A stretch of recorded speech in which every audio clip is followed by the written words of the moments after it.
Akhirnya tokoh-tokoh ulama tampil berada di garda terdepan untuk menyelamatkan negara kesatuan Republik Indonesia ini dari ancaman Partai Komunis Cina. Akhirnya Majelis Ulama Indonesia Pusat memberikan warning, kalau RUU BPIP ini tetap dilanjutkan, Majelis Ulama Indonesia Pusat akan mengangkat panglima, menggerakkan Masirah Kubra dengan jargon iskariman au mutsyahidan. Ketika dengar pendapat di parlemen, di DPR RI, kalangan mereka meminta supaya Majelis Ulama Indonesia dibubarkan. Astagfirullah. Untuk teskes awal, yaitu kejadian yang menimpa Syekh Ali Jabir. Bahkan info, mudah-mudahan tidak salah, di Jawa Timur ini ada pergerakan kurang lebih 1000 yang disiapkan, disebar di seluruh Jawa Timur. Kita harus siaga, umat Islam harus siaga, jaga masjid, jaga imam-imam masjid, jaga ulama, karena mereka ditarget kurang lebih 1000 yang sudah digerakkan di Jawa Timur ini.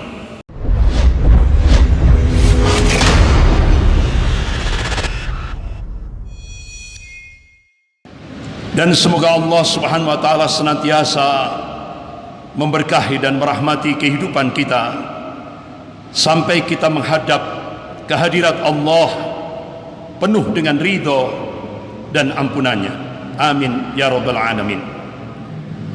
Salawat serta salam semoga tetap tercurahkan pada Rasulullah sallallahu alaihi wasallam beserta keluarga, para sahabat dan pengikutnya yang senantiasa istiqamah dalam memperjuangkan syariahnya, dalam menegakkan sunnah-sunnahnya sebagaimana pemahaman para salafus saleh.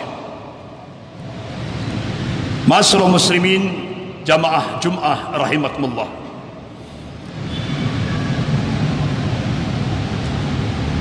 Pertarungan ideologis umat Islam, lebih khusus di Indonesia, dengan golongan komunis, Ordo Yesuit, atau yang sering kita kenal dengan Kristiani radikal, kelompok nasionalis sekuler, ini berlangsung sudah sejak dulu sampai sekarang. Bahkan di Indonesia yang kita saksikan, komunis sudah ditopang oleh Syiah Rafidhah. Bahkan pertarungan ini tidak lepas daripada skenario global yang ingin mencengkeram Indonesia, di mana Indonesia penduduk muslimnya terbesar di seluruh dunia, dan itu diakui oleh lembaga riset dunia, The Pew Forum on Religion and Public Life. Indonesia diletakkan pada ranking pertama jumlah penduduk muslim terbesar di seluruh dunia. Oleh karena itu, Indonesia adalah sasaran target utama. Terlebih gerakan Zionisme internasional yang mentargetkan 2025. Mereka ingin mencengkeram kuku-kukunya dalam semua lini kehidupan di Indonesia. Saya masih ingat apa yang dipidatokan Dr. Mahathir Mohamad ketika acara Islamic Conference. Beliau pidato, "The Jews rule this world by proxy." Jadi Yahudi ini ingin menguasai dunia ini lewat proksi, boneka. Kalau kita lihat kekinian, Zionisme Yahudi internasional, tangan kanannya adalah kapitalisme Amerika, tangan kirinya komunisme Cina. Jadi kapitalisme Amerika dan komunisme Cina itu adalah proksi Yahudi. Walaupun kita lihat dohirnya Amerika dan Cina seakan-akan mereka berperang, tapi itu hanya kamuflase, sandiwara. Kita diingatkan oleh Allah Subhanahu wa taala dalam surah Al-Maidah ayat 82. A'udzubillahi minasyaitonir rajim. La tajidanna ashadan nas adawatan lil ladzina amalu yahuda wal ladzina asyraku. Sungguh kalian akan menyaksikan orang-orang yang paling keras permusuhannya terhadap hamba-hamba Allah yang mukmin, kata Allah, al-Yahud, Yahudi, dan orang-orang musyrik. Kita baru tahu ada sebuah nota diplomatik dengan kode referensi Beijing 1448. Ternyata Kementerian Luar Negeri Amerika dan Kementerian Luar Negeri Cina sepakat untuk melakukan akselerasi, menjadikan Indonesia menjadi sebuah negara sekuler. Ma'asyiral muslimin jamaah Jum'ah rahimakumullah. Bahkan Cina, Partai Komunis Cina, sudah sejak tahun 1986 Partai Komunis Cina sudah mengincar Indonesia. Bahkan pada saat Kongres Partai Komunis Cina tahun 1986 itu, Cina melakukan kajian tentang Indonesia. Diambil sebuah kesimpulan, ada 3 hambatan Cina untuk melakukan penetrasi ke Indonesia. Yang pertama, regulasi dan doktrin anti komunis. Hambatan yang kedua, positioning Pancasila sebagai musuh komunis. Hambatan yang ketiga, sikap anti komunis umat Islam seluruh Indonesia masih solid. Ma'asyiral muslimin jamaah Jum'ah rahimakumullah. Ternyata apa yang saya sampaikan ini implikasinya i-polisosbud hankam. Ada 2 buah foto. Foto yang pertama dan foto yang kedua, dua-duanya presiden dunia Islam. Yang pertama, foto sebelah kanan, Presiden Turki Tayyip Erdogan.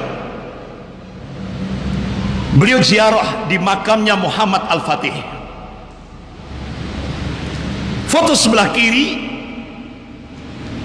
itu Presiden Indonesia. Beliau ziarah di makamnya Mustafa Kemal Atatürk. Apa implikasi dari 2 buah foto ini? Foto yang sebelah kanan, beliau melakukan perubahan besar-besaran. Turki sebagai sebuah negara yang sekuler ekstrim, beliau rubah dengan 3 aktivitas yang sangat fundamental sekali. Yang pertama, gerakan sholat subuh berjamaah. Yang kedua, gerakan infak dan sedekah. Yang ketiga, bangunan silaturahim antara umara dan ulama, bangunan ukhuwah antara ormas-ormas Islam. Tiga aktivitas fundamental ini digerakkan oleh Presiden Turki Tayyip Erdogan ke seluruh wilayah Turki. Allahu Akbar. Dalam waktu 50 tahun Turki berubah dari sekuler ekstrim tahap demi tahap menjadi sebuah negara Islami. Akhirnya puncaknya beliau launching Hagia Sophia, yang dulu pada masa Imperium Romawi itu sebuah gereja. Ketika ditaklukkan oleh Muhammad Al-Fatih rahimahullah, Hagia Sophia dibeli dengan harta pribadi beliau, kemudian diwakafkan untuk umat Islam. Yang pada masa pemerintahan Mustafa Kemal Atatürk, Hagia Sophia dijadikan museum. Ketika pada masa Presiden Tayyip Erdogan di launching menjadi masjid, dan tepat tanggal 24 Juli 2020 Hagia Sophia digunakan untuk sholat Jum'ah dengan jargon dari Hagia Sophia ke Masjidil Aqsa. Ini benar-benar menggetarkan dunia barat. Tidak hanya sekedar jargon. Presiden Tayyip Erdogan pasca launching Hagia Sophia, yang waktu itu beliau mengundang khusus qari untuk membaca tilawah Al-Quran pada saat pembukaan Hagia Sophia untuk digunakan sholat Jum'ah pertama kali, yaitu pemuda dari Aceh Darussalam. Karena Aceh Darussalam, kalau kita buka dari sisi historis, itu masuk ke Khalifahan Turki Utsmani. Bahkan di sana ada mujahidah, yaitu Laksamana Kemal Hayati, mujahidah yang dididik untuk menjadi mujahidah di Turki Utsmani, sehingga beliau seorang mujahidah yang tangguh, yang berhasil membunuh komandan angkatan laut penjajah Belanda. Dan itu sampai sekarang sejarah itu masih bisa kita lihat di Aceh Darussalam. Tapi belum pernah mujahidah Laksamana Kemal Hayati masuk dalam buku-buku sejarah yang dibaca oleh anak-anak kita. Ini penggelapan sejarah. Masyaallah muslimin jamaah Jum'ah rahimakumullah. Akhirnya apa yang terjadi? Presiden Tayyip Erdogan mengundang pimpinan Harakatul Muqawamah Al-Islamiyah Ismail Haniyeh. Benar-benar ini menggetarkan dunia barat. Amerika, negara-negara barat marah. Tapi Presiden Tayyip Erdogan menunjukkan izzah sebagai seorang pemimpin dunia Islam. Turki tidak Turki yang dulu. Allahu Akbar. Allah tunjukkan kekuasaannya. 8 pemuda Islam dari Indonesia, alumni dari ITB, Institut Teknologi Bandung, diundang oleh Presiden Tayyip Erdogan untuk mencari ladang gas di laut Turki. Allahu Akbar. Selama ini Turki impor gas dengan Rusia dan beberapa negara yang lain.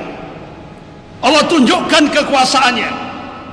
8 pemuda Islam alumni ITB, alhamdulillah biidznillah, atas izin Allah, berhasil menemukan ladang gas terbesar seluruh dunia, yang debitnya pertama 320 miliar meter kubik, dan yang sebelahnya debitnya 800 miliar meter kubik, sehingga akhirnya Turki stop impor gas dari Rusia dan beberapa kawasan yang lain. Luar biasa, Allah tunjukkan kekuasaannya, Allah berikan keberkahan ketika Islam dijadikan sebagai landasan dalam kehidupan berbangsa dan bernegara. Tapi begitu kita melihat foto sebelah kiri,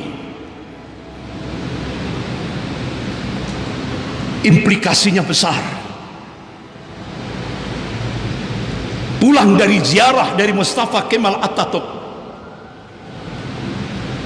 beliau secara resmi menghapus 3.741 perda syariah di seluruh Indonesia karena dianggap itu menghambat investasi ekonomi di Indonesia. Dampak daripada ketika berubah kiblat ke Cina, apa yang terjadi? Cina untuk menghancurkan, melemahkan umat Islam di Indonesia, Cina melakukan strategi divide et impera, adu domba dengan biaya 20 triliun. Jadi ormas-ormas Islam di Indonesia diadu domba, kelompok-kelompok umat Islam di Indonesia diadu domba dengan masalah-masalah yang tidak prinsip. Bahkan media mainstream di Indonesia yang sudah dikuasai oleh Taipan digunakan senjata untuk menggerakkan Islamofobia dengan stigma Islam radikal. Jadi stigma radikal itu adalah hanya hantu yang diciptakan untuk menjadikan umat Islam sebagai musuh number one. Dan puncaknya kita bisa melihat akhirnya ada sebuah stigma yang disampaikan oleh Ketua Dewan Pembina Ideologi Pancasila. Beliau sampaikan agama adalah musuh terbesar Pancasila. Logikanya sekarang di Indonesia agama adalah musuh negara, dan akhirnya puncaknya untuk menjebol poin kedua dan poin ke-1 hasil Kongres Partai Komunis Cina, dimunculkanlah rancangan undang-undang HIP. Wa makar wa makarallah wallahu khairul makirin. Mereka membuat makar dan Allah membalas makar mereka, dan Allah sebaik-baik membuat makar.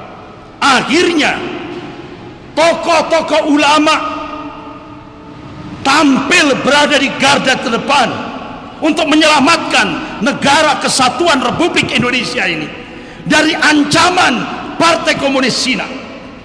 Akhirnya Majelis Ulama Indonesia Pusat dengan ditopang didukung oleh Majelis Ulama seluruh Indonesia mengeluarkan maklumat kepada umat Islam seluruh Indonesia dari Sabang sampai Merauke agar menolak RUU HIP. Kenapa? Dasar negara Indonesia akan diganti dengan ideologi komunis. Ketuhanan yang Maha Esa, yaitu bermakna tauhid, akan diganti dengan ketuhanan yang berkebudayaan. Bahkan tidak hanya itu, landasan hidup berbangsa dan bernegara yang selama ini ketuhanan yang Maha Esa, tauhid, dijadikan sebagai landasan dalam kehidupan berbangsa dan bernegara, sekarang mau dirubah. Landasannya tidak bukan ketuhanan yang Maha Esa, tapi iptek. Astagfirullah. Akhirnya RUU HIP dari DPR diserahkan pada pemerintah, dan ujung-ujungnya pemerintah hanya mengganti casingnya, tapi substansinya sama. Diganti RUU PIP, diganti lagi RUU BPIP. Akhirnya Majelis Ulama Indonesia Pusat memberikan warning, kalau RUU BPIP ini tetap dilanjutkan, Majelis Ulama Indonesia Pusat akan mengangkat panglima, menggerakkan Masyirah Kubra dengan jargon iskariman au mutsyahidan. Bahkan yang apa dampak daripada peringatan dari Majelis Ulama Indonesia Pusat, akhirnya dari kalangan mereka mengeluarkan, bahkan dengan beraninya ketika dengar pendapat di parlemen, di DPR RI, kalangan mereka meminta supaya Majelis Ulama Indonesia dibubarkan. Astagfirullah. Mereka tidak ingat siapa yang berjuang sampai Indonesia merdeka. Ulama.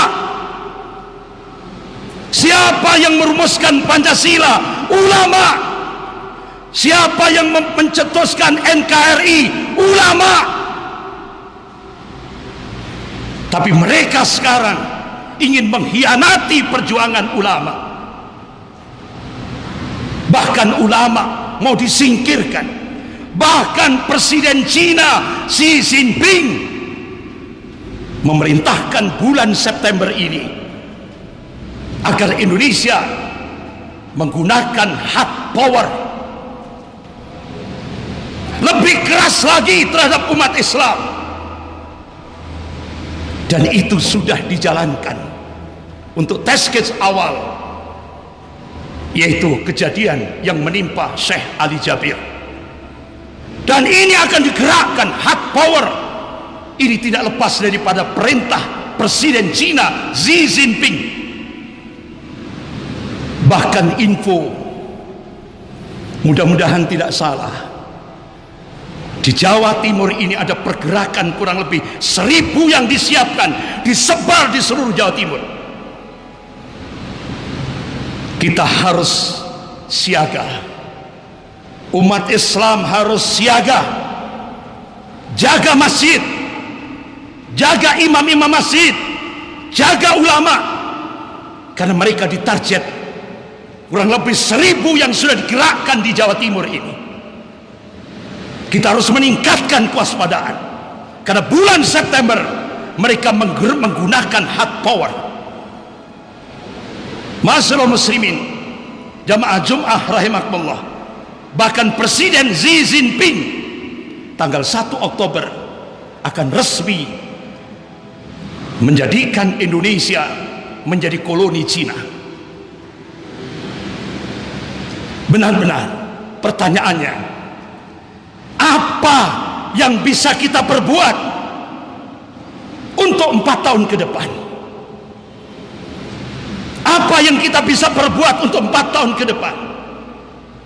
Satu sisi Rasulullah SAW sudah memberikan kabar pada fase keempat Mulkan Jabriyah ini semua banyak dipenuhi oleh penguasa-penguasa diktator, penguasa yang menyengsarakan rakyatnya, penguasa yang memaksakan kehendak bagi rakyatnya.